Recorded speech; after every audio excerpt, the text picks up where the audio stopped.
Speed and Grian's Deep Dive podcast is an official podcast made by Speed Grian, with the voice made from Google's Notebook LM. Do not reproduce our podcast without permissions from the owner. Welcome to the Speed Grian's Deep Dive podcast, where we take a stack of information and extract those crucial nuggets of knowledge. Today, we're embarking on a really fascinating deep dive into the world of one of the internet's biggest stars, Cenat. Yeah.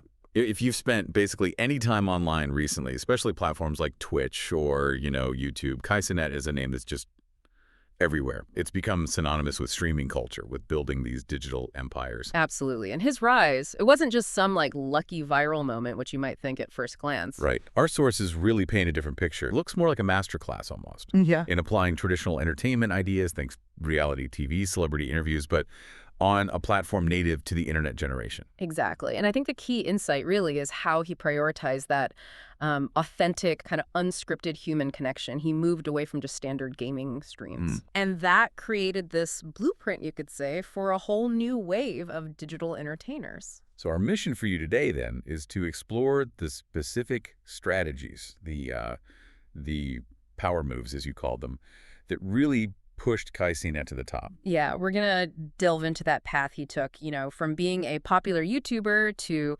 shattering records on Twitch and becoming this recognized entrepreneur. We'll look at how he turned just casual viewers into this incredibly loyal community. And crucially, what lessons, maybe transferable lessons, you can actually pull from his journey through this whole digital landscape. Okay, so we've kind of set the stage. Let's unpack this. We'll look at his early years, those record-breaking stunts, his business side, even some surprising stuff like philanthropy and his wider cultural impact. Let's rewind a bit, back to 2018. Before he was, the Twitch king we know now, Cenat was carefully building his base on YouTube. Right. He was uploading content that was just genuinely funny, really relatable, lots of pranks, skits, reaction videos, that sort of thing. Pretty standard YouTube fare back then, but he had something different. Exactly. Yeah. What made him stand out, especially as that space got more crowded, wasn't just the high energy or the wild faces he makes. It was his natural comedic timing. Yeah, and that connection. He seemed to genuinely connect with his audience. He wasn't just throwing content out there. Our sources suggest he was really studying what worked, analyzing what resonated, and then just consistently delivered. And that methodical approach, building that loyal following first, it gave him this huge head start when he eventually pivoted. And that pivot, his jump to Twitch in February 2021, it wasn't just good timing, it was kind of perfect timing, wasn't it? Seems like it. The platform itself was absolutely booming. And really importantly, there was this wave of new Black streamers starting to carve out space. It had been historically very gamer-focused, often predominantly white. Right. So Kai brought something totally different.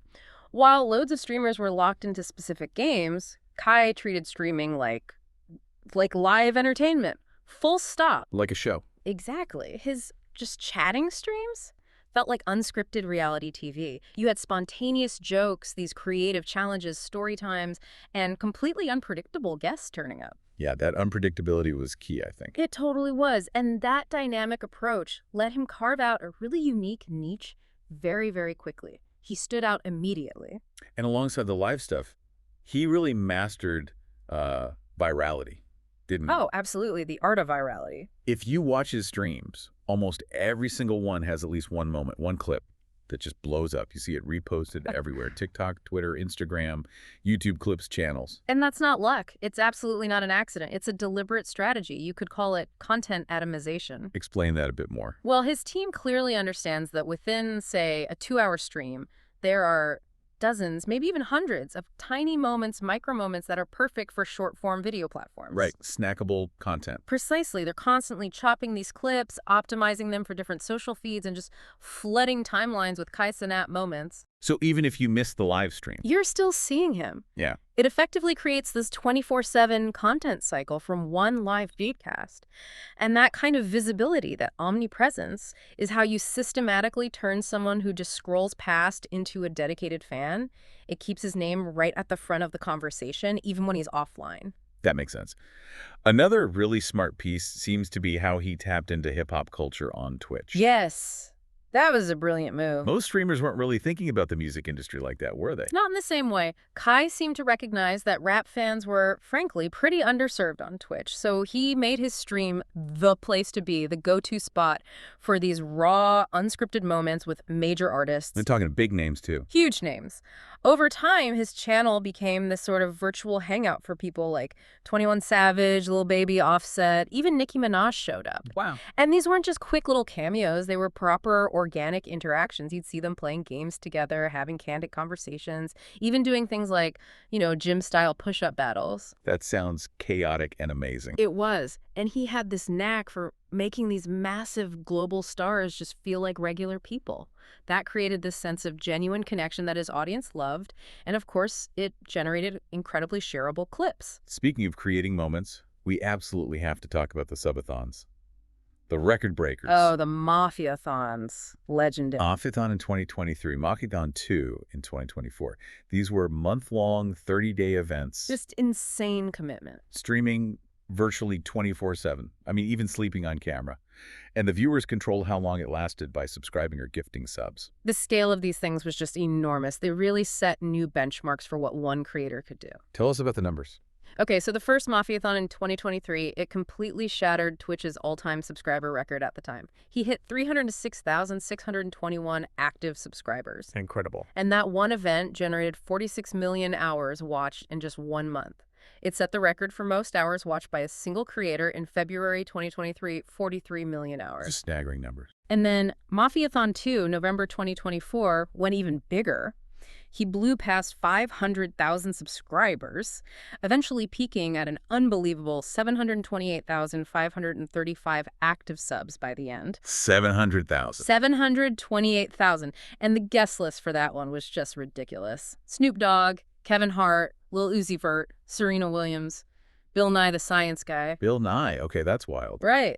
Mafia-thon 2 also gained him over 1 million new followers, averaged over 100,000 concurrent viewers the whole time, and generated over 54 million hours watched. These aren't just big numbers. They're unprecedented for one person. Exactly. It's the kind of engagement you normally only see with, major global TV events. And he wasn't just stuck in his room doing this.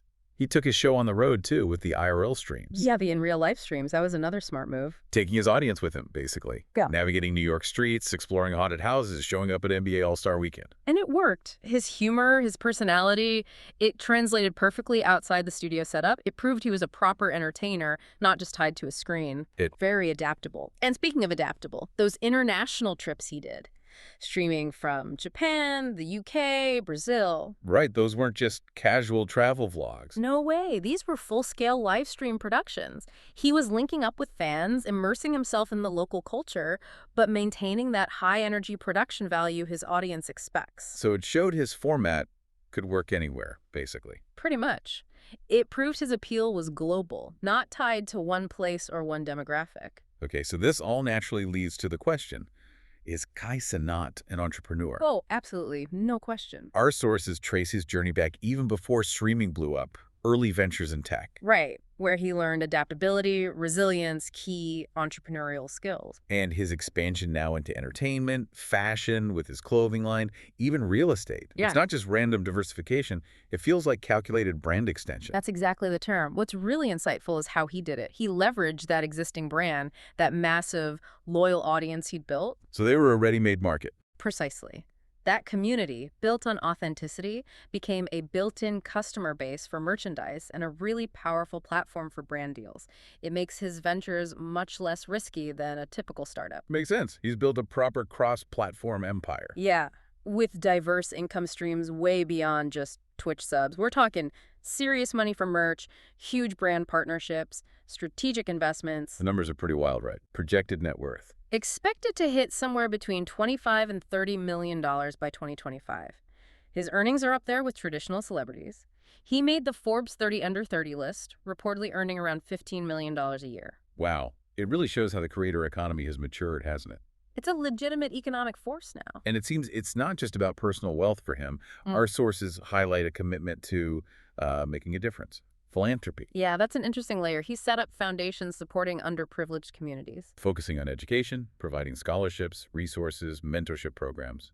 And what I found quite intriguing was the focus on tech advancement, trying to bring tech literacy and resources to developing areas. That's quite forward thinking. Yeah, it is. Which kind of raises this important point about the responsibility that comes with having such a massive platform, right? Mm-hmm. And Kai seems to be leaning into that, especially with his focus on mentoring future entrepreneurs. He's actively setting up programs, sharing what he's learned, trying to build networks. We saw that very publicly with the Streamer University thing at the University of Akron. Right, May 2025, that was ambitious. And, well, it faced its share of issues. Yeah, it got mixed reviews. There were controversies, accusations of favoritism, that bullying prank. The whole sex education part that seemed out of place, the application questions, it ultimately led to future courses being canceled. It kind of highlighted the challenges, maybe, of trying to formalize something that's inherently kind of chaotic and personality-driven. I think so. It showed the difficulty in translating that unscripted digital persona into a structured educational format. But, his handling of other issues, like the Union Square riot charges from 2023. He apologized, paid restitution. Exactly. It shows a learning curve, maybe.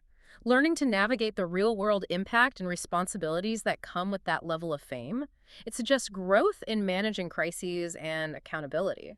Something else surprising, maybe, was his involvement in sustainability. Yeah, environmental advocacy. Not something you immediately associate with top streamers, perhaps. He's invested in renewable energy, solar, wind power, and, crucially, uses his platform to talk about sustainable practices to his audience. Which is powerful, right? Someone with his reach bringing attention to those global issues, it suggests a vision broader than just entertainment. Definitely. And all this together, his cultural impact is just undeniable now. It goes way beyond streaming numbers. Like the slang words. Exactly. He's credited with popularizing words like Riz, which Oxford actually named Word of the Year in 2023, meaning charisma or charm. Wow. Oxford Word of the Year. Yeah. And Gat, referring to an attractive physique, it shows his influence is literally shaping youth language and culture. That's incredible reach. And then getting on Time Magazine's first ever Time 100 creators list in July 2025, that really cements his status, not just a creator, but seen as a visionary leader, someone shaping the future of tech and inspiring people. So, okay, wrapping this deep dive up, Yeah. it's crystal clear Kai Cenat isn't just a content creator. He's a really sharp entrepreneur, a significant cultural tastemaker, and increasingly a philanthropist. His story really feels like a testament to authenticity, yeah, but also smart strategic growth and just relentless dedication in this incredibly fast-moving digital world. I think if you connect it to the bigger picture, his journey really highlights how that direct, unfiltered connection with an audience, when you combine it with bold innovation and, importantly, genuine passion, it can completely redefine what influence and success look like today. He built an empire, like you said, largely by just being himself, consistently. Pretty much. So the final thought for you listening, what does all this actually mean? How might Kai Cenat's specific formula, that blend of community building and brand strategy, how could that translate to other fields, other industries? And what does his path tell us about the future of global influence, especially in a world that's becoming more and more digitally native? Definitely something to think about. Thanks for joining us on this deep dive. See you again in the next episode of this podcast.